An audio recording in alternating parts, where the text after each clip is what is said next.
right, welcome to the show, and we got a good one. I'm Greg Jennings, he's Mark Schlereth. And for Whitlock and Wiley, we're joined today by former Pro Bowler T.J. Houshmandzadeh, the founder of the Big League, Jason McIntyre. Let's begin today in Dallas, where the Cowboys are getting ready for a wild-card showdown with the Seahawks on Saturday. It will be Dak Prescott's first playoff game since his rookie year, and while his up-and-down season has some people doubting the Cowboys, Dak says his success shouldn't be measured by the regular season. I don't pay attention to any stat but wins and losses. So when you say success of a quarterback or a quarterback's success, depending on what they do in the playoffs, I think that's where the checks get written and they make their money, to be honest. Our job is to win, no matter what happens, no matter how you play individually. At the end of the day, it's to get the job done. Excited for my opportunity to be obviously back in the playoffs, missing the last year, but excited for this team and just knowing what we've got. Mark, we just heard what Dak Prescott said. Do you believe he will prove doubters wrong in this postseason? Well, one, it's not about proving your doubters wrong, because it doesn't matter what you do, you're always going to have a bunch of doubters. I mean, that's what people do, right? Especially with the advent of social media. That's what, people just sit on there and troll you and doubt you, and that's the way it goes. He said he was going to be measured by his playoff success, right? He said, one, that it's not about stats, it's about wins and losses. Well, you're 0-1 in the playoffs, and you played exceptionally well when you got there, but ultimately your team did not win that game. That's what it comes down to for me is, do you play well enough to give your team an opportunity? The thing I love about the National Football League, it's the ultimate team game. Like, everybody has to, we're all dependent on one another. You can't catch a ball if I don't block my guy. You can't catch a ball if, the quarterback doesn't have time to establish and throw you the route. I mean, it's just the way the National Football League works, and that's what I love about it. But, if you're out there going, I'm going to go prove my doubters wrong, that to me is never the motivation. It's not about proving your doubters wrong. It's about proving the team and your teammates correct, right, for having faith in you. And it's about going out there and sacrificing for those guys. So that's really what you're playing for. I like your point about it's not about proving the doubters wrong. However, in this case, when it comes to Dak Prescott, I like him speaking out. I like him in this mode because in Week 14, if we look back, when Philly called him out, he ends up having a career day, 455 passing yards, three touchdowns, 78% completion percentage. Phenomenal game. I like what he's done in the postseason, his rookie year. Right. Again, another phenomenal showing, over 300 yards passing, a 100-yard rusher, a 100-yard receiver. But it came all down to the guy across the field, Aaron Rodgers. And that's what it will come down to this Saturday, the guy across the field. It still wasn't good enough. I think he will prove his doubters wrong, but I don't think it will be enough. I'm kind of with you, Greg. I just don't know if he can prove anybody wrong. Like, if they win with the ground game, hey, Zeke Elliott was tremendous. If Dak has a great game passing, well, Amari Cooper, he went bananas. Or it was the defense shutting down the Saints. For some reason, whether it's the media, whether it's other NFL players or fans, they don't want to give Dak the credit. I don't know if this goes back to Tony Romo, who was beloved, we know, or maybe it's Dak's inability to perform in the red zone. Guys, he was one of the worst red zone quarterbacks this year. 51% completions. That's worse than any other quarterback in the playoffs if you remove Lamar Jackson, who only started 7 games. But Dak's got to get it done in the red zone. You can't settle for threes against Russell Wilson. I think that's going to be the key to this game, and I kind of hope he does prove them wrong. This guy's an underdog, right? Mid-round draft pick. Nobody thought Dak Prescott would be in another playoff game just 3 years into the NFL. For me, it's not about proving anybody wrong or right, because it's what you said. Dak Prescott's not going to get his credit. If they win the game, it's going to be, oh, Amari Cooper played great, or the running game was great, or the defense. He's not going to get his credit. For some reason, we like to pick on Dak Prescott like he's not good enough. Now, with that being said, you talk about his red zone percentage. The Dallas Cowboys, offensively, they're not very creative. You watch their red zone concepts, they're not very creative. It's, we're going to run this route, you got to win. We're not going to get in bunch alignments and get guys open. You know what I'm talking about, where the system will get guys open. Certain coaches do a great job of getting you open. Other coaches, the receivers have to get open. And so for me, Dak Prescott, just go play well. Whatever happens, happens, because I don't believe he's going to get credit either way, because they're going to give it to somebody else anyway. Yeah, you know what's interesting, though? For me, and I look at the way this offense is going to be orchestrated, in the playoffs. I think one of the things that's happened when you look back to his rookie year, so much more of the collegiate system that they were running. I think he's got an old soul. I actually like Dak Prescott. I like him as a quarterback, and I think he's a good quarterback. I think when he was performing at his peak efficiency, there was a lot more RPO stuff, one receiver routes, using him in the red zone to run the ball. That's where he's going to flourish. Now, I think the Dallas Cowboys have understood that is not a long-term recipe for health and success. Right, so we're gonna mold him into a more traditional type of quarterback. But at this point, you're in the playoffs, man. Katie bar the door. You go back to the collegiate stuff that he's best at, like running the ball. There needs to be 7, 8 designed runs for quarterback runs, especially in the red zone. A bunch of RPO aspects to your, where you're flagging that Seattle, ball. they're not a confuse you type of defense. No, we're gonna line up. We're gonna play single high safety, one safety in the middle, and we're coming after you. We're gonna man your receivers up. Play 8-man box. We're going to play cover 3 in a matchup zone. Now listen, in the first meeting, I believe it was week 3, he did not have Amari Cooper. So hopefully, the offense won't be as bad as they were in the first meeting because they could not move the football against Seattle in that first game. I want to go back to something the both of you said about Dak Prescott not being able to prove any of his doubters wrong. I think that is a little different from my point of view because when I look at him last season, he had a great opportunity in front of him when Ezekiel Elliott was out of the lineup, those 6 games, to prove everyone wrong, to make sure that this is his team. I can win with or without Ezekiel Elliott. He failed to do that, and I think that's when I would say how many quarterbacks actually are constructed that way? There's not one quarterback in the league except for Tom Brady that can win with nothing. Des Bryant was a total non-factor last year. They ended up dumping him, like Jason Witten about to go to the football I agree with all of that, but he didn't perform well. It wasn't even about winning necessarily. He just didn't perform well, and I think that's where we put so much onus on Dak Prescott. Right. Is he going to step up? Can he perform in the big games? Can he be the difference maker without his marquee guys stepping up for him? All right, speaking of performance, to New England we go, where Tom Brady may have led the Patriots to another first-round bye, but that hasn't stopped some people from claiming that the 41-year-old's age is finally starting to catch up with him. Just don't tell that to the fine folks at Pro Football Focus, who have Brady ranked as the 5th best QB in the National Football League. Greg, do you think that Brady is a top 5 quarterback this season? Now, I'm going to get a lot of yes, you are with this. I don't think he's a top 5 quarterback this season. I don't. In this list, we got Drew Brees, Patrick Mahomes, Andrew Luck, Phillip Rivers. We saw the names, but we're missing Russell Wilson. Yes. Russell Wilson, in my opinion, is number 5. And when you look at the numbers, passer rating, Tom Brady is number 12, Russell Wilson number 3. 19th in completion percentage is Russell Wilson. 18th is Tom Brady. You go down to yards per pass attempt. 9th is Russell Wilson. 13th is Tom Brady. 3rd is Russell Wilson in touchdown passes this year. Out of all the quarterbacks, Russell Wilson is 3rd. Tom Brady is 10th. 18th, Russell Wilson is passing yards. 7th is Tom Brady. These numbers let me know if this is what we're going off of, Russell Wilson is better quarterback right now. And he's had to work with the best rushing team in all of football. Meaning when I mentioned the passing yards, yeah, his passing yards are going to be less because he's not had to throw as much. Right. Well, I will tell you, this is why I would disagree with you, and I think Russell Wilson's phenomenal. Don't get me wrong. But Tom Brady's the world's greatest American. Okay, let's put that out there right now. Okay, but I will tell you this, like I did their first game of the season. Their first 2 games. I didn't do their second game, but their first 2 games.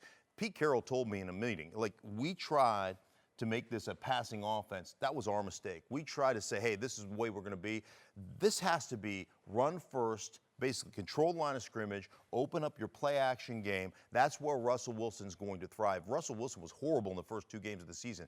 They run it at a 55%. They run it by far more than anybody else in the National Football League. I think 55% of their plays are run plays. It sets up the play action. It creates one-on-one, just unbelievable matchups for them in the passing game. So I look at it like Tom Brady, you said this earlier, Tom Brady is the only guy in America that can have nothing around him and still, to me, what do we need to run it? Do we need to throw it? Do we need to get it to our backs? Do we need to throw it down the football field? Whatever the case may be, Gronk wasn't the same Gronk that he was. I mean, Tom Brady still, for me, is in, I don't care where you rank him, and if you want to put Russell in the top 5, great, I'll pull somebody else, but Tom Brady is not coming out of my top 5. All right, I'll let you go, TJ, because I got to calm down first. I'm with you on that. It's Tom Brady has to be in the top.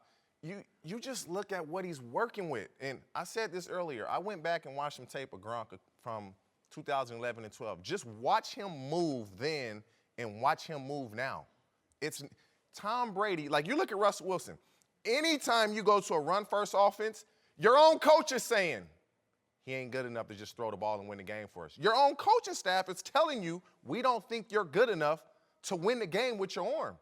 That's what Tom Brady does. Tom Brady, he doesn't have one skilled player on his team that would start for anybody else in the league. I don't think he's saying you're not good enough to win the game, because when the game is on the line in the fourth quarter, you're not running the football. You're relying on Early in the season, it showed. That's why they went to a run-dominant offense, because they were trying to throw the ball. They weren't winning games. Well, Edelman was suspended early. Late, and the late stuff is the fourth quarter, the last minute and a half, yeah. But to me, that's schoolyard. That is, hey, run around, extend the play, be schoolyard, not operate from the pocket. And let's remember, Russell Wilson also did not have Doug Baldwin for chunks of the season. Since he's been back, they've been tremendous.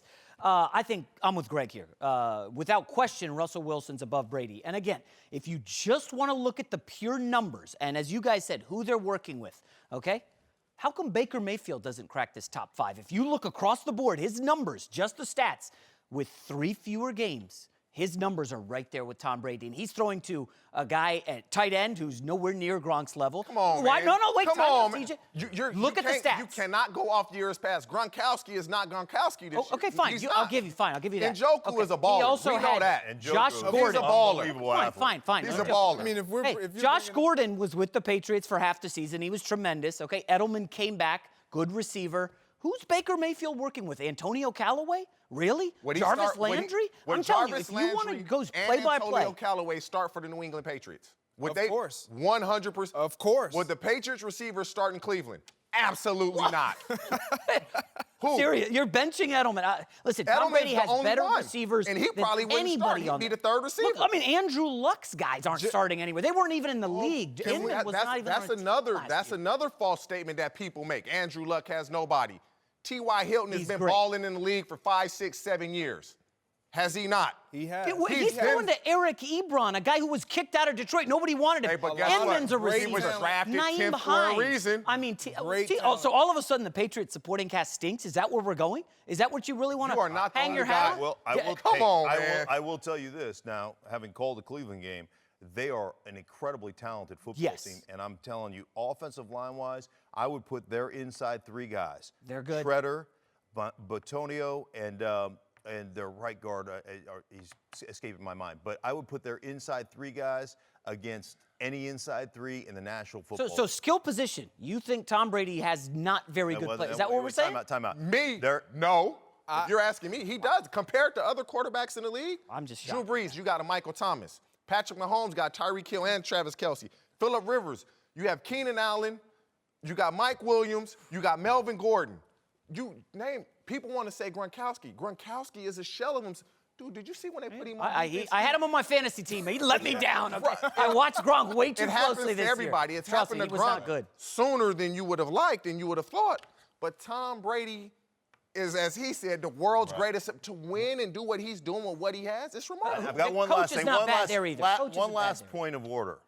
There is no greater skill than moving a man from point A to point B against his will. And if you want to play catch in here, we can do that. But if we do one-on-ones, I'll open a can of whoop ass on you right now. All right? I'm moving right out the way. I don't want none of that. I don't think anyone could argue that Tom Brady shouldn't be in question in this top 5 conversation. But was the season great for him? Was it great? Russell Wilson, you got to argue his case as well.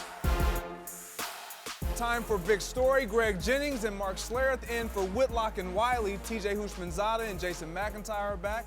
Let's move to Baltimore, where the Ravens host the Chargers on Sunday in a matchup of old man Phillip Rivers and the youngest QB to ever start a playoff game, Lamar Jackson. Jackson, who turns 22 on Monday, has already proven a lot of doubters wrong and says he's planning to celebrate his birthday in style.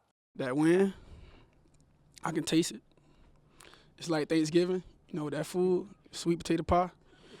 Definitely, I'm trying to taste that victory for my birthday Monday, so yeah. This will be big. Mark, Yeah. do you like the confidence that Lamar Jackson is exuding going into his first playoff game? Absolutely, 100%. The question was, what would be a great birthday present? He said that win. Like, I can taste that. I don't have any problem with what he's saying right there. And I tell you, I think part of that is the confidence he has in the coaches and the position they put him in. Whether it's Greg Roman, whether it's Marty Morningwig, it's the way that John Harbaugh wants to win a game. He wants to eat up that clock. He wants to reduce possessions. So a normal game is 12 to 13. You're going to get on the offensive side about 9 maybe, if you're lucky, because they're averaging over 230 yards rushing per game. They're going to eat up that clock, and they're not going to ask him to go out there and throw it 30 times. He's going to run it, 15 to 17 times, designed runs. And I told you guys this yesterday, man, when you put them on film, I have never seen the size of holes that I have seen with what they're doing right now. And I know that the Chargers played them a couple weeks ago, so they've seen it. It's great. You can see it all day long. I mean, that's like seeing, everybody's seen Tyreek Hill, the cheetah. You know what he still does? He still runs right by people. Like, that's what he does. So I love his confidence. I love the way I love where he's at right now, and he knows his coaching staff's going to put him in a position to have success. I'm with you. I like what he's saying and where he's at. Furthermore, what else do we expect him to say?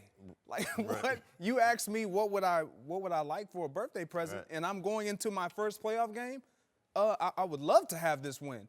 And when you talked about his confidence in his coaches, I think it even extends to the confidence he has in the guys around him. Sure. Understanding that I have a defense that will back me because of what we do offensively and running the ball.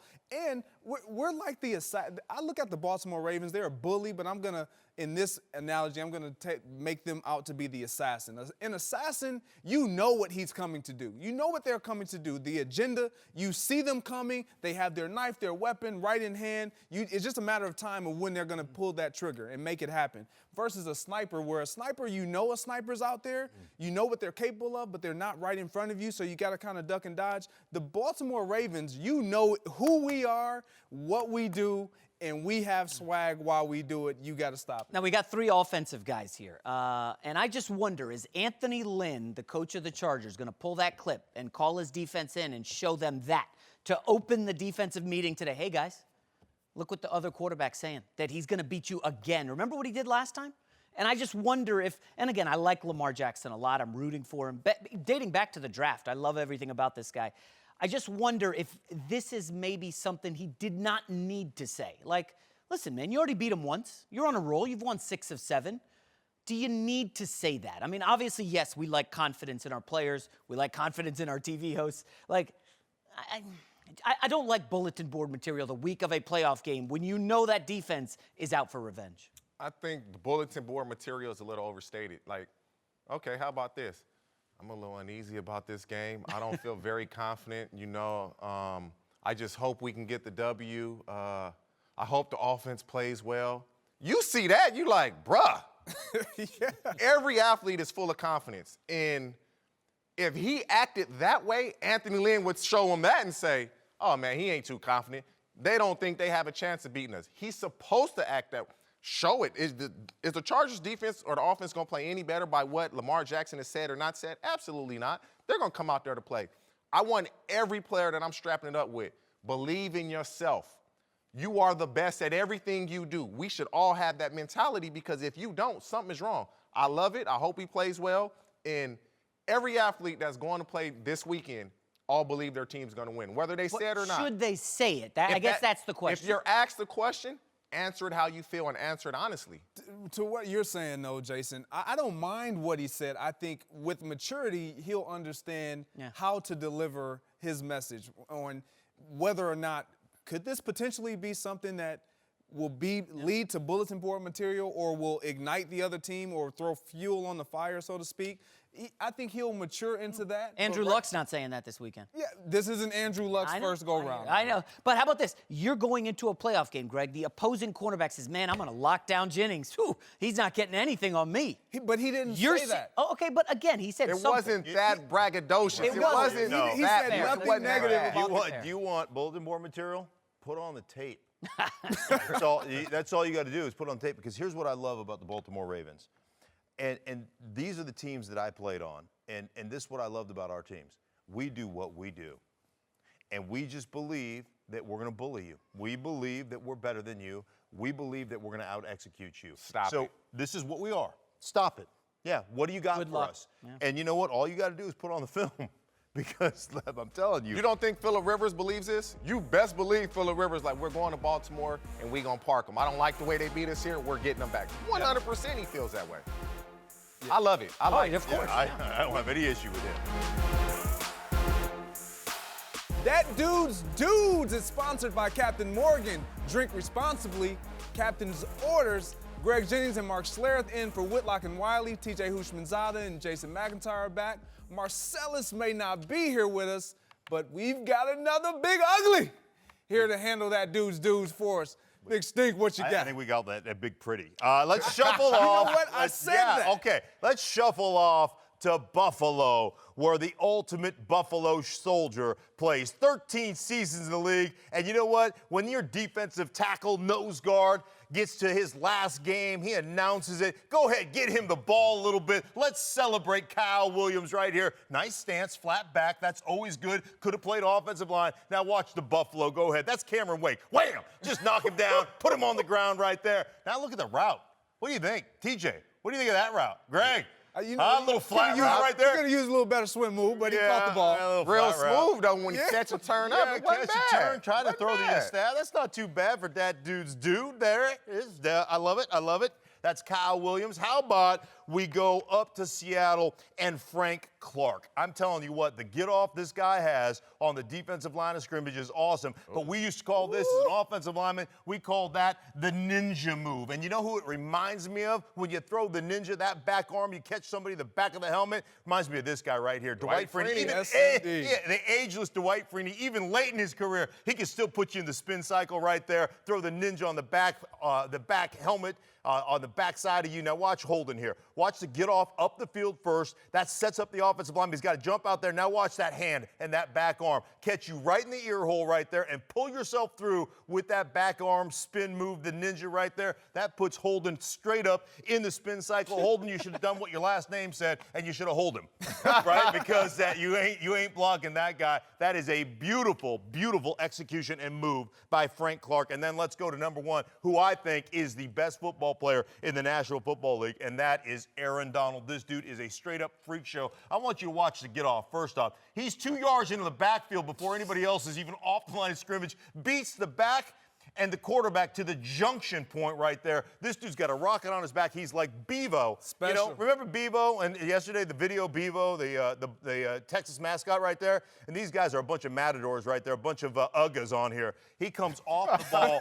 Look at the speed off the ball. Look at the penetration right there. Beats the quarterback and running back to the junction point. And now if a big wind blows up, watch McGlinchey right there. He'd take off. He'd be like a kite. It'd be like Mary Poppins. He'd be out of the stadium right there. Big gust of wind blew. That's Aaron Donald. I'm telling you what, to me, the best football player in the National Football League, bar none. And that is that dude's dudes. That dude is special.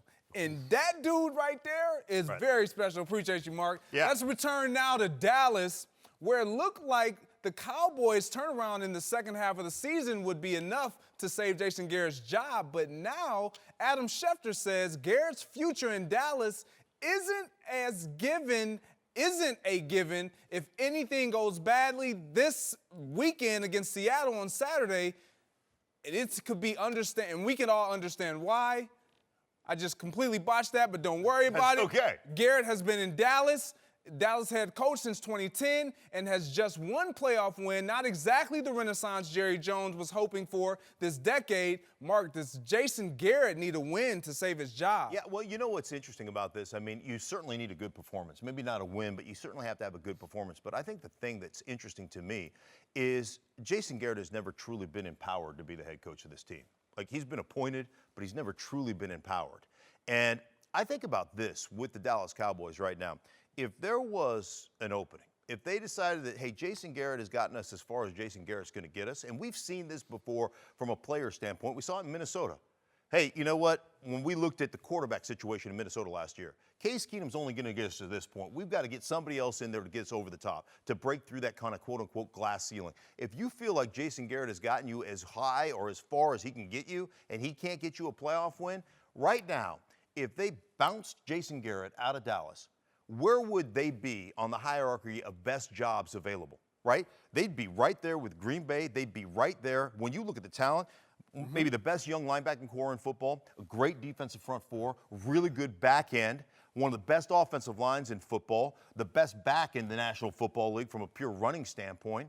You know, they've got an all-star wide receiver. They would be right there with Cleveland and Green Bay as the best jobs. And by the way, big market, a team with a ton of money, a ton of money to spend in the cap. I think they might become the #1 destination for any of these head coaches that are out there. When I look at this situation, I look at it as a fire pit where that little pilot is always on. That fireplace pilot is always on, and this win could eliminate that or it could ignite it. And for me, I don't think that he has to get a win in order for his job to be saved. I think when you look at the grand scheme of everything that's going on in Dallas, the personnel that they've assembled, it was assembled a little late.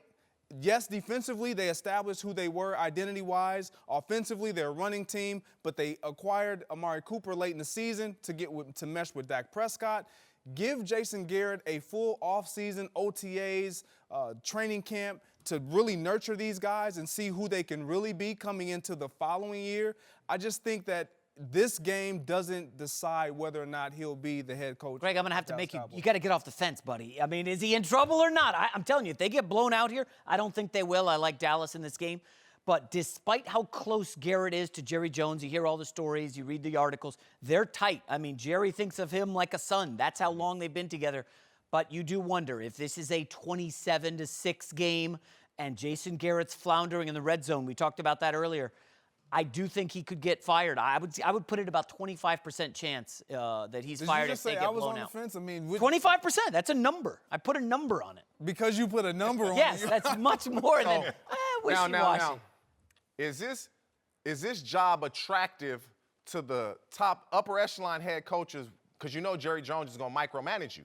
It's attractive from a talent standpoint in the personnel that they have, but is it attractive to where I can coach the team how I want to coach it and not have somebody over my shoulder telling me what to do and what not? I'm the coach.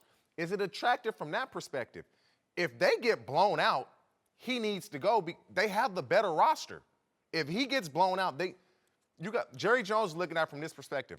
I have a really good team. We need to do something now. If he can't do this, I need to get somebody in here that can. But does it take them getting blown out? Either they're with him or they're not moving forward. Does it take him needing to get blown out? His playoff losses are to Aaron Rodgers in an all-time performance. That final drive was incredible. And now you got Russell Wilson, a Super Bowl winning quarterback. You just said top 5 quarterback in the league. I want to quickly address the opening. I'm telling you, I know Lincoln Riley said, I'm happy at Oklahoma. This is a Texas guy. And as you said, this is a perfect roster right here. You got players at every position that matters. I do believe Lincoln Riley would listen if Jerry Jones called him off the loss. I mean, he's young enough to where he can be micro. There's no established coach will go in there and say, all right, Jerry. If you're not giving Bill Parcells full control of your organization, right? You're not giving anybody full control. But there's only 32 of these in the world. And so being a head coach in the NFL is something special. So it's going to be hard for anybody to turn them down. And remember, Jerry's given him a lot of leeway here, okay? Cleveland, which you said is attractive, and no doubt that roster's sick. their owner, their situation, I mean, they're firing coaches at the drop of a hat the last 5 years. A lot of organizations are like that. Like Arizona just fired a coach after 1 year. I know he was bad, but I think Jerry's almost undervalued as a place to go here, given the roster. So we're not giving him no chance to really work with Amari Cooper because he did acquire Amari Cooper late. He's had like 9 games, Greg. Man, that's when you acquire them late, man. This is football. Football is universal. Put in some schemes, be creative, and let's go. It don't take a whole offseason. I understand that, but we're holding them to what happened before getting Amari Cooper as well. That's what their record is going to place them. The things that transpired before acquiring Amari Cooper and then what acquired after Amari Cooper got there, it was a different story. So go win this game then. Give him you're right. So that's what I'm saying. Does it require them to not get blown out for my job to be saved if I'm Jason Garrett? It's either you win or you lose. You can't lose ugly. You don't want to be losing to where we turn the TV like, oh, this game is over. You can't have that type of loss. Well, people might stick around to watch Jerry Jones in the box up top be very angry when Jason Garrett's blowing the game in the fourth quarter. Stop it. Welcome back. Greg Jennings and Mark Schlereth in for Whitlock and Wiley. TJ Houshmandzadeh, Jason McIntyre are back. Let's move to San Francisco, where the 49ers legend Jerry Rice says he wants his old team to pursue a trade for Antonio Brown or Odell Beckham Jr. Brown's antics are pretty fresh in our minds this week, and the often injured and emotional Beckham has plenty of his own baggage. Mark, who would you rather trade for, Brown or Beckham? Man, you put it to me, man. This is a hard one for me, right? I'm playing the it. ultimate position of anonymity, and so if I was going to do it, I would go with Odell Beckham Jr. I just think that, and I keep looking back. Yeah, he's had some issues, but it hasn't been, I'm not showing up to practice, I'm not working out, I'm not showing up to meetings. And I can't help but think of this video when he actually signed that contract, and he had teammates, if you remember. That guy's videoing, they're singing the money, money, money. They're like celebrating his contract with him. At least that tells me that guys are in tune with Odell Beckham Jr. Like, they're there.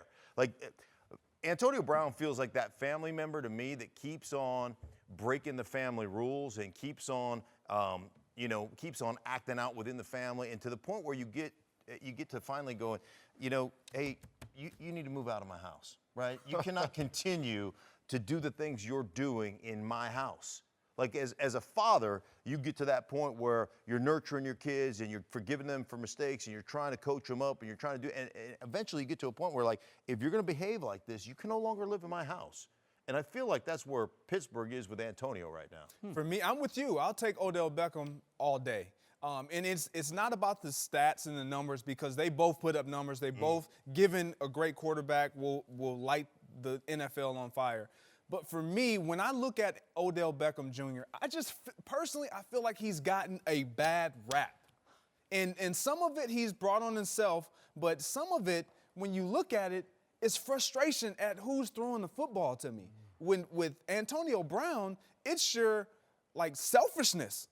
Like, it's there is no validation to why are you upset? Well, with Odell Beckham, he has every reason. This has always been him. He's made Eli Manning better. He's extended Eli Manning's career. And so when I look at these two, there is no doubt in my mind who I would want on my team. It would be Odell Beckham. Oh, boy. I guess I'm on an island here. Give me Antonio Brown. Give me Antonio Brown. Okay, first of all, Mark, amazing point with Odell Beckham is loved by his teammates. I had not considered that. That's true. But then it got me thinking about Pittsburgh and this Antonio Brown situation. So, guys, this story came out. It's been a week. Has anybody defended Ben Roethlisberger? Any of his players have come out and publicly defended Ben versus Antonio Brown. I know Tomlin's supposed to be a player's coach. I do wonder about the dynamic in that locker room. I don't know if it's all on Brown. Now, Beckham is younger. I think he's 26, but he's been injured. 3 of the 5 years he's been in the NFL, he's been hurt. We know he's obviously dynamic and talented. Some of the contract demands and getting that big contract. I would lean Antonio Brown. I think San Francisco would probably go Odell, but if I'm my New York Jets, Antonio Brown, 2 years, there's an out in the contract. Oh, my goodness. I think Antonio Brown, who led the NFL in TDs this year, I believe, with 15 receiving, I go Brown With over a Beckham. Sam Darnold at I'm going Odell Beckham for one reason. He's 26. Antonio Brown is 30. I mean, that right there is the no-brainer. He's 26 years old. Antonio Brown is 30 years old. Just from that, talent-wise, it's what and what. It's which flavor do you like, chocolate or vanilla? They're both ballers. It's what you said. And see, this Antonio Brown got his start. People remember now. Mike Wallace was the guy they wanted to re-sign. Yes. They did not re-sign him, and then they signed Antonio Brown. And at that time, everybody was like, what is going on? You let Mike Wallace, they'd seen Antonio Brown in practice, but what has happened is they've empowered him so much in Pittsburgh. Once when they played the Denver Broncos and Ben Roethlisberger said, I should have thrown the ball all 4 times to Juju, that was the beginning of the end. You can't do that. Antonio Brown heard that and was like, we would never be cool. We would never be cool. And be like Odell Beckham. They both have every player has a bit of selfishness in them. Every player does. Every player. But just 26 and 30, I'm taking a younger guy. Okay, hold on, Greg. What? Injuries, okay? Last 5 years, again, we talked about Odell Beckham missing parts of the last 3 years. Antonio Brown's missed 3 games in 5 years, okay? Now, Do Greg. You count Sunday? Yeah, that's counted. No, you don't even count that. No, that's counted. I looked at You the shouldn't numbers. even count that That is one. counted, TJ. Greg, I want to put back.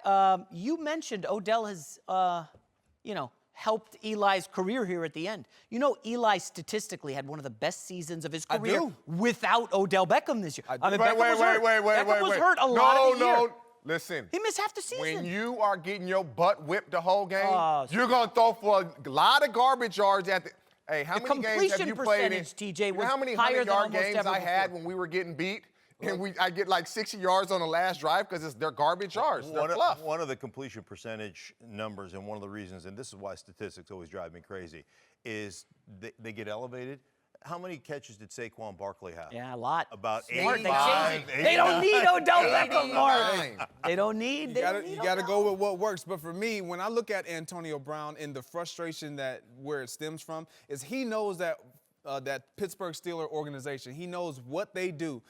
And what I mean by that is they produce and reproduce wide receivers. He knows that, look, it happened to Mike Wallace. It happened to Santonio Holmes. It happened to Plaxico Burress, Emmanuel Sanders. It can happen to me, but I'm trying to defy these odds by causing this big rift and say what I want and demand what I want and pose another angle to where these guys didn't do it, to kind of shun off Juju a little longer than what they were able to do me. I just think that when it comes to that, I don't want to deal with that. The age, give me Odell Beckham Jr. They're trading Antonio. If they don't trade Antonio Brown, something is wrong with the Pittsburgh Steelers. If culture and how our team is constructed and how it's ran if it matters, means anything. They have to get rid of him. Yeah, I think I agree with all of you. To New York we go, where Eli Manning's future with the Giants very much up in the air. When asked yesterday if he's played his last game with the team, Eli said, quote, "We'll see." And Giants GM Dave Gettleman didn't exactly give Eli a vote of confidence. Listen to this. I'm committed to making the best decision in the interest of the New York Football Giants. That's what I'm committed to do. We're in the evaluation process. Okay, I know that you guys want answers now, but very frankly, I didn't come in yesterday. So I've got to do what I do, which is get in my office and watch film. My commitment is to make this team the best team it can be. And if that happens to have Eli playing quarterback, it does. Well, Dave Gettleman talking a lot about commitment. So should they already make a commitment? Should they commit to Eli Manning in the future this year? I like what he said. I like his approach. I think Eli Manning is a part of their future, specifically just for one reason and one reason only, for time. For time's sake. It gives them time. It buys them time to find out who's going to take over at this quarterback position and lead this New York Football Giants organization and franchise moving forward. That is the only reason why I believe Dave Gettleman has a decision in front of him that is really simple. Unless you can clearly identify who you're going to bring in and replace Eli right now, Yeah.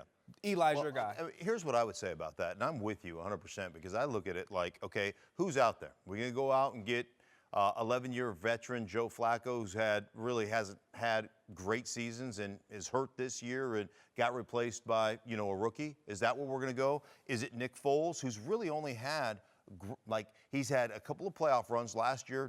Last year was great, don't get me wrong, but he had the run in Philadelphia in the purely Chip Kelly spread offense. Now he's had a couple of playoff runs here toward the end of the season where he's played really well. I'm not going to take that away from him. In a open, kind of more wide open, collegiate type system. You're going to go to the Giants and Pat Shurmur where they're going to, that's not the system they run. The year before in Minnesota, they led the league in attempts, or second in the league in attempts. So I just don't know that that's a great fit. So is it Blake Bortles? I mean, which direction are you going in? I don't think there's a great. I don't think there's He a said great. Blake Bortles. Right. Oh my God. What do you have against Bortles? But there's no great direction there. Is any of those? If you go out and get, okay, I'll give you. Go out and get Nick Foles. But are you gonna say we're gonna get Nick Foles and we're gonna just dump Eli Manning? How about Can this? you keep them How both? about Ryan Tannehill in Miami? They're clearly unhappy with him. They're moving on from their coach. Ryan Tannehill could be an option. Maybe Jameis Winston and the Bucs. I know they appear to be giving it one more chance. Jameis Winston is not leaving Tampa Bay. $20 million, smart move by them. If I'm the Giants, I just keep Eli. I know I kind of defended him a couple minutes ago. I don't think he was awful this season. I don't think he was a bottom 5 quarterback in the league. I really think that you draft a quarterback maybe second or third round, and then this is Eli's final year, and you draft a real quarterback in the first round the following year. All right, I'm about to give the Giants a plan on how to proceed. Okay. This is what I do. I commit to Eli one more year, and the only reason is because I know we're going to lose. I solidify my offensive defensive lines this year in the draft, the 2020 draft, and free agency this year and the following year. I do whatever I can to draft Tua or Justin Herbert, whoever I perceive to be the best quarterback.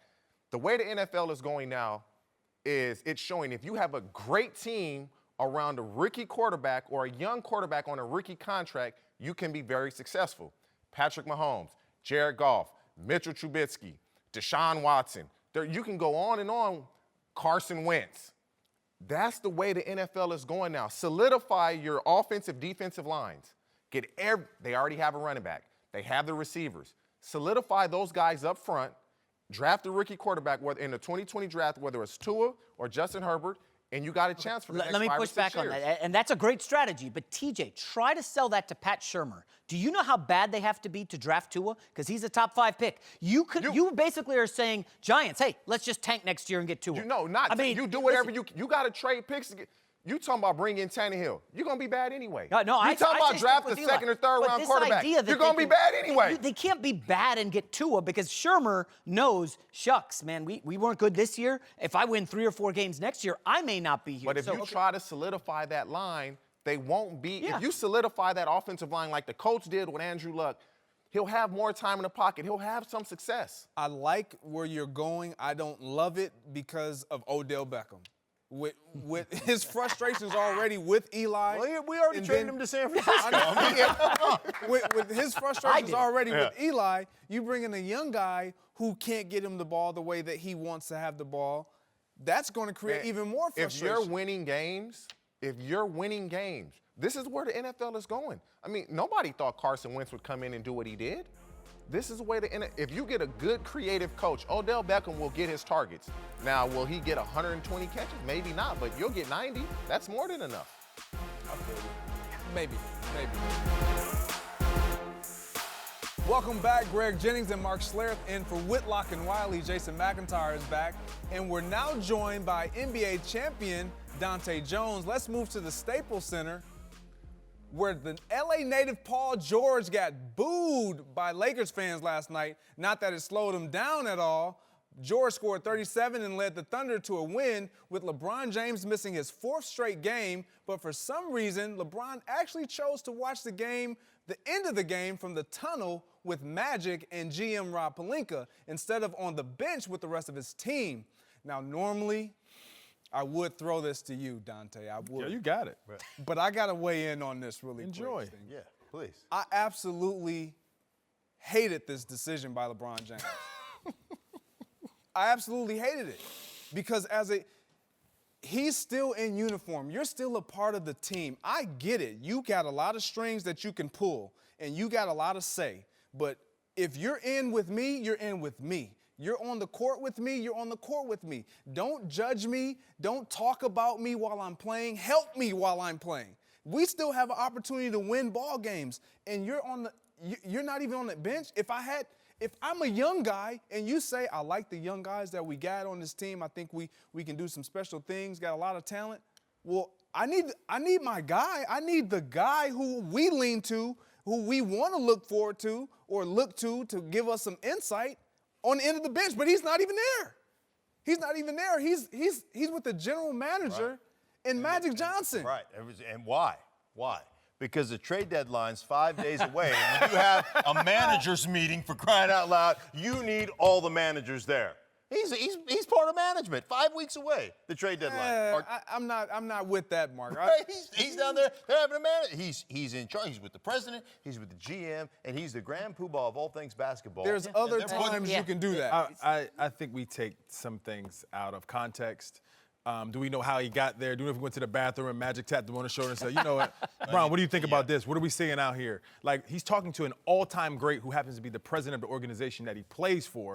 And if he wants to talk to you, you talk to him no matter where you're at. But it just so happened to be in the tunnel. To have a conversation about basketball with Magic Johnson, about the team that we both represent, is never a bad time. Yes, and a bad place. Dante Smart, man. Before you go, Never a bad time, because you could use some of that you this. information. You don't know if Magic said, you know what, tell Lonzo this for me because I see this in this capacity, and bring it to the bench, because Magic can't go to the bench and be like Lonzo and talk to him. Magic can't talk to the players right now, but Magic also sees the game from a Hall of Fame perspective. So Bron is an extension of him on the bench. It just was a conversation between two all-time greats. Okay, I'm not buying that because in this game earlier, this is what he showed us on the bench. And he was on the bench. Bron was on the bench. He was on the bench. And look at plays being made. Look at LeBron on the bench. And I'm a LeBron fan now. I love LeBron. I love what he does. But look at all these plays being made by his teammates. What is he doing? Y'all not panning to the ones when they scored like 3 buckets in a row. He got up to congratulate the young kids, man. Look, y'all only pick what you want to pick. I know and that's your cool. guy. Hey, take it out of context, man. Listen, did you see any other plays where he sat there for a whole game like this? Jennings. I doubt it. Listen, I thought I had great points. That was tremendous, Dante. Let me add another layer here. To me, this is leadership. Okay, last week, the Lakers, without LeBron, choked away a 15-point lead in the fourth to the Kings. Okay, here we are another week later. They're leading in the fourth, and they clang a bunch of free throws, and they waste another win. They fall to 8th in the West. LeBron, as Mark said, is going over to leadership. Hey, guys, y'all better step up. This is unacceptable. I am not losing this way, and as Mark and Dante alluded to, hey, listen, nobody's safe here. I'm safe here if I'm LeBron. Everybody else, hey, Brandon Ingram, step it up. Lonzo, why don't you shoot better than 50% from the line? This is unacceptable, man. Because I'm having the best year of my career, right? Is that what LeBron is saying? I mean, he's playing great, but he's LeBron James great. But it shows his impact on the court as well. And even Lance Stevenson said, LeBron not being here is a voice of leadership, a voice of direction that we just don't have, and it's kind of quiet out there. And without him, it's showing why he's the MVP this year, because that team is a total different team than what it is when he's not there. And now Kuzma got hurt last night too, so this was the game. So you're in tough. Brandon Could they be Ingram talking about Kuz in the back? Is Kuz going to be okay? Like, only Magic knows some of these questions. Is that going to help us win this game tonight? But there's nothing Bron can do to give you to win that game. The players win the game. Luke is going to coach, but what kind of inspiration do you think he's going to be able to put in these kids' ears to win a game, to be able to shoot from the free throw line? If I'm a young player and I have a question or there's something that I want to look to you for and you're not there, what do you expect me to do? You were there the majority. 99% of the night he was there. He would have had a small conversation with Matt. You going to demonize him for it? Come on now. I'm not demonizing him. Can you go to the can't go after LeBron with Dante Jones. Let's break this down. I think sometimes we go crazy on every last thing he does. We pick it apart. If the man went to the bathroom, you should have held that for 48 minutes because it's your responsibility. Come on, fellas. He needed more popcorn, right? He just had to go get a snack. Look, guys. Can't go after LeBron. You can't do that. He's still in the Lakers uniform. He's not upstairs in management full time. I need you to be on the bench. He is part-time manager. Okay, let's move on. True story. Yeah, let's move on to the Rockets, who will face off with the Warriors tonight. Houston has been on a tear lately, winning 10 of their last 11, and nobody's been hotter than James Harden, who scored at least 40 in 4 straight games yesterday. Harden made it clear he's chasing a second straight MVP award. No, I need it. For sure.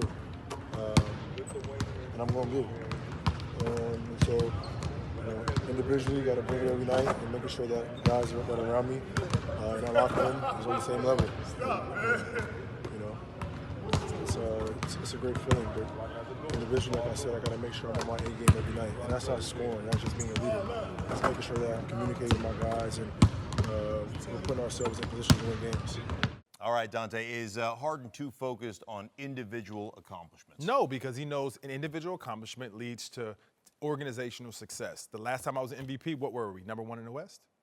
Did we have a great season? Did we come one game from going to the finals? Like, if I operate at this level, if I'm breaking records with a 10-game stretch, and we won 10 out of 11. So what that equals, if I operate at this level, it equals wins, it equals moving up in the Western Conference standards. It's not as loaded, it was not as simplistic as it sounds. It's loaded in that if I handle myself in this capacity, we win, we're great, and we will all win at the end of the day. At the end of the day, I agree with you 100%. This is who James Harden has to be in order for that Houston Rockets team to be relevant in the West. If he doesn't do this, if he doesn't perform at an MVP level every single night, night in, night out, they have no chance. With or without CP3, this is who he has to be. I like it 100%. Come on. Really? December? You like him going off in December, killing teams of 40 a game? I like James Harden, I do. He's a tremendous player. He's unguardable right now. I would say, and again, I'm not in James Harden's spot, but I would just say, hey, man, I'm doing everything I can do. I don't care about individual awards. I need a ring. I need my teammates not missing 27 three-pointers in a row in Game 7. I can't do this alone. I can't beat the Warriors. I need help. He should send a signal to his teammates he needs help, not, hey, man, I need another MVP award. So we give that award to the best player generally on the best team. So if I'm the MVP, right, if I'm the MVP, I'm on the best team. So that means I'm doing what is necessary to be on the best team in basketball. He's not saying that because he's not saying I'm getting the most improved or I'm going to be an all-star. I'm going to be the MVP. So what comes with the MVP is winning. Period, point blank. Anthony Davis has the best PR in basketball. Is he an MVP candidate right now? No. He has the best stats. Boogie Cousins had amazing stats for years with Sacramento. Was he an MVP candidate? No, it's not about stats. It's about winning and being the best. So we've now seen James Harden 2 years in a row have great regular seasons. Awesome. What has happened in the postseason? He has worn down and melted down in important games against, I believe it was the Spurs, and now the Warriors. You can't waste your energy playing 46 minutes a night in December to torch the Jazz. Because you have to get a great seed. You have to get home court advantage. You got to get in the dance. CP can carry and can help carry that weight in the conference finals. I'm sorry, but he has to be healthy. Okay. And when he's healthy, they're a tough thing to deal with. See, this is what I hate about MVPs. Yes. Okay, this is what I hate because it ends up being who wins and who scores the most. Like, I want to know who's the best player. Like, who plays defense, who does all the ancillary things to me that come to winning championships. The last 15 MVPs in the National Basketball Association, 3 of them made the finals. LeBron twice. Steph Curry once. They happen to be the best players on the planet. So that's the only thing that bothers me about MVP award. You've won an MVP. I understand that you know it comes together, right? I understand that he's got to score, he's got to lead his team. I just rather you talk about, man, I want to win a championship. I want our team to win a championship rather than I got to press for another MVP. Yeah. I got to get that hardware. Maybe that is just semantics with me. It is. And maybe it's just my football mentality. I think it is because even if you say the only 3 of them won championships, but if you're an MVP, you're in the hunt for a championship. You're not a first round, a team that's going to be predicted to lose in the first round. You're a team that's in the hunt for a championship and going to be a championship contender. That's all you can ask for out of your season because there's only a couple teams that are contending for a championship in the NBA. And the reason why the Houston Rockets were where they were, even last season, was because of that man doing special things like what he's doing now. And so for me, I have no problem with it. This is a lot different than what we talked about the other day about the GOAT. About saying I'm the Greg, I can't place it. What happened? Where was the MVP in Game 7 at home when they were up by 11 at halftime against the Warriors? I can't.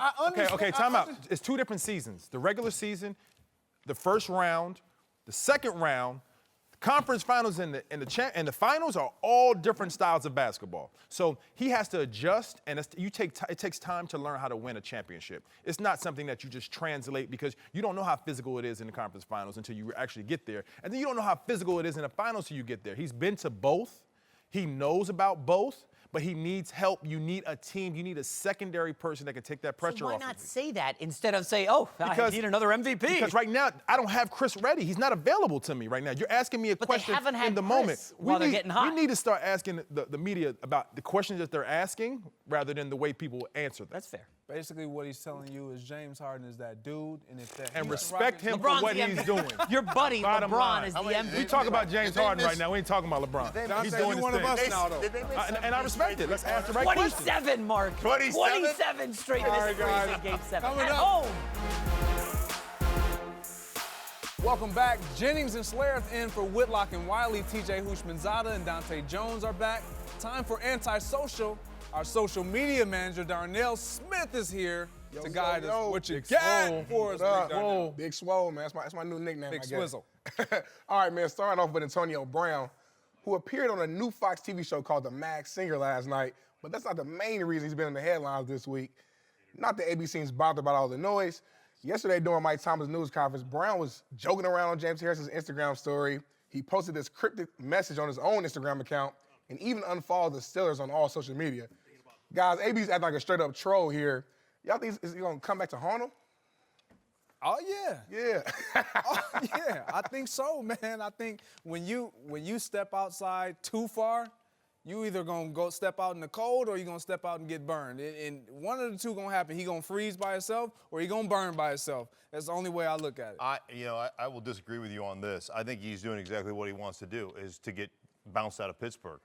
And I will tell you, with talent, there's this talent to headache equation in the National Football League. When the headache becomes bigger than the talent, you no longer get to have a job.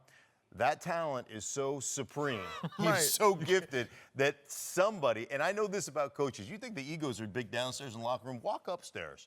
Like some of the biggest egos I've ever met are in the coaching staff, right? And there's not one coach that won't say, under my expert tutelage, I can get this guy to do what I need him to do. Like, that's just my take on Antonio Brown. He'll be somewhere. Yeah, is he trolling him? Is it going to come back to hunt him? No, because he's a baller.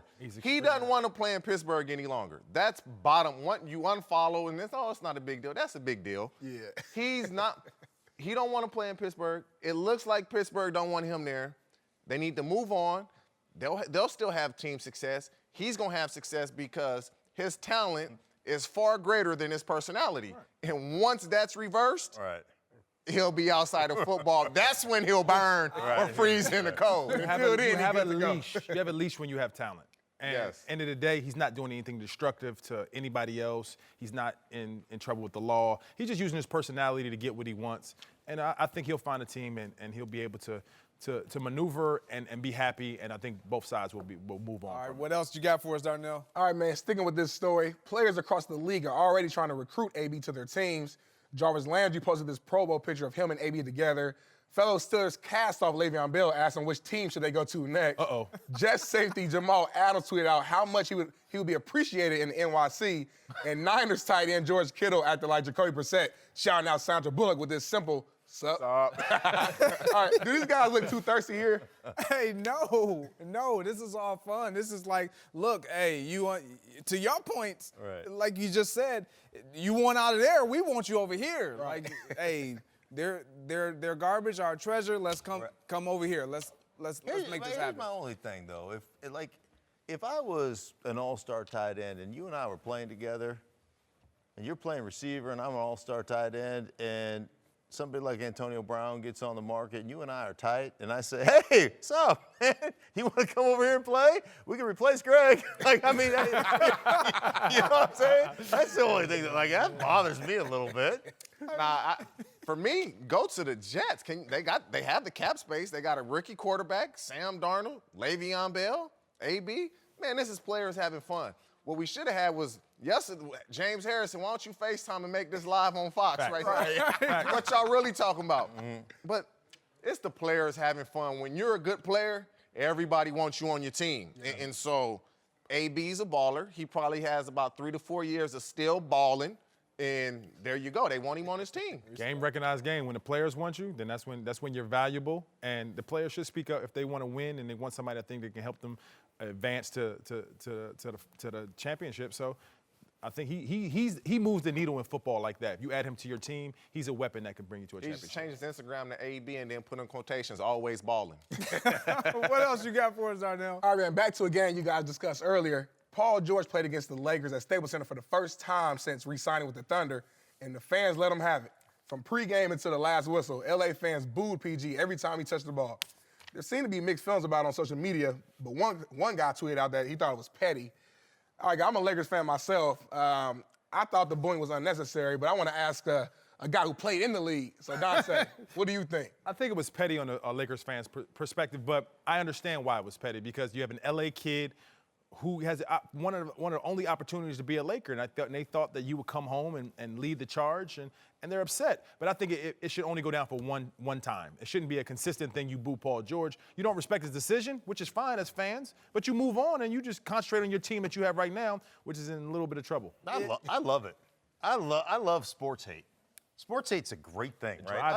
I loved going to stadiums where it was hard to play and some dude's hanging over the edge right in your ear, calling you, telling you how bad you stink, and I'm all for it. I'm with you. I'm with you. Give me that. That's why he dropped 37 on you. Yeah. That's dangerous to do that to a player that has that much firepower. And that's a sign of respect. Yeah. If he was a bum, they wouldn't have paid any attention.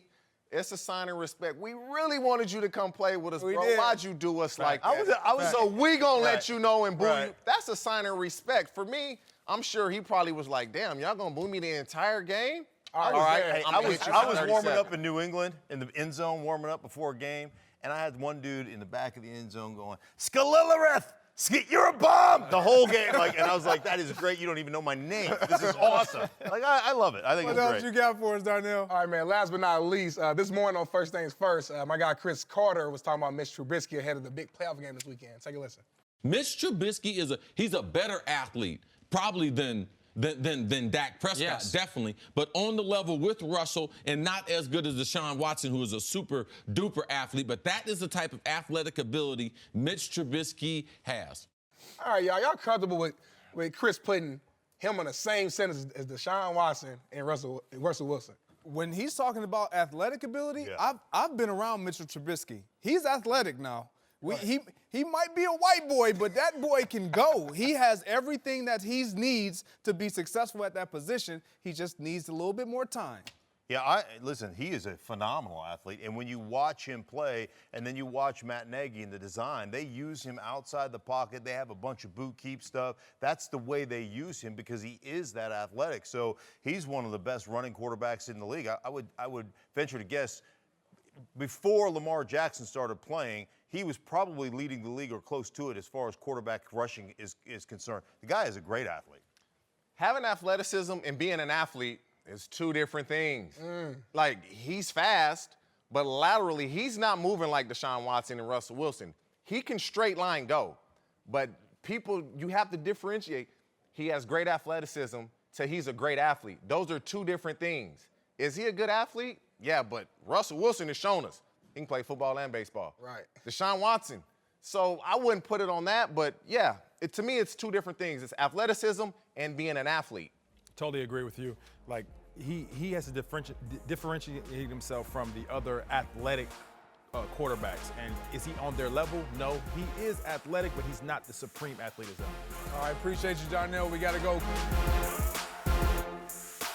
All right, earlier in the show, we talked about Lamar Jackson, who will make his first playoff start Sunday. A day before his 22nd birthday, Lamar turned the Ravens season around when he took over as starter, and his success has surprised a lot of people. Let's get to our approval ratings. All right, Mark. For me, I have him in the all-star category at 72. Job performance, I got him at, 14. All-time great status, 15. Character, 22. Authenticity at 22. Or character at 21, authenticity at 22. I just think that when I look at his job performance, he's done a great job of getting his team into the playoffs. All-time great, obviously, we can't give him too high of a score there because He just hasn't proven a lot. He has a lot more that he needs to work on. But what you got?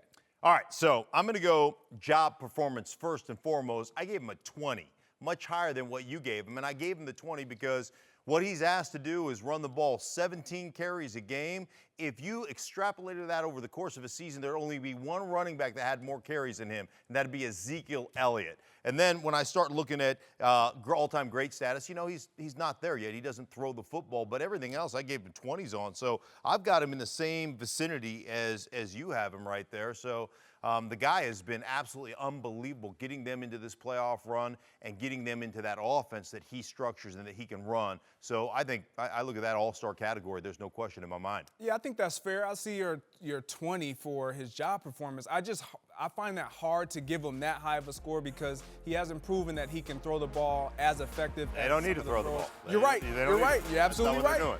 You're absolutely right. All right. I agree with you. You got it. Okay.